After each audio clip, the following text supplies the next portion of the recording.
Sa mga vloggers dyan na or yung mga nag-vlogger-vloggeran na todo suporta kay Bongbong Marcos, paki-explain nyo nga bakit bumaba ng 40% ang inflows ng FDI sa Pilipinas.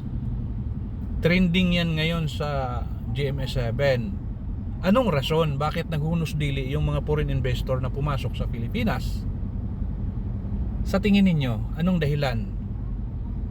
Kung sinasabi ninyo na katiwa-tiwala yung administrasyon ni Bongbong Marcos, anong dahilan ng mga foreign investor? Sige nga, paki-explain nyo nga. Guys, 40%, alarming po yan. Hindi po yan basta-bastang issue. 40%, di ba? Ang laki ng impact niyan sa ordinaryong Pilipino. Kagaya mo, kagaya ko. Ang laki ng impact niyan. Ngayon, kung nagkukunwari kang magaling, nagkukunwari kang marunong, explain mo nga anong dahilan dyan. Bakit bumaba ang tiwala ng foreign investor sa Pilipinas? 40%, guys, hindi yan basta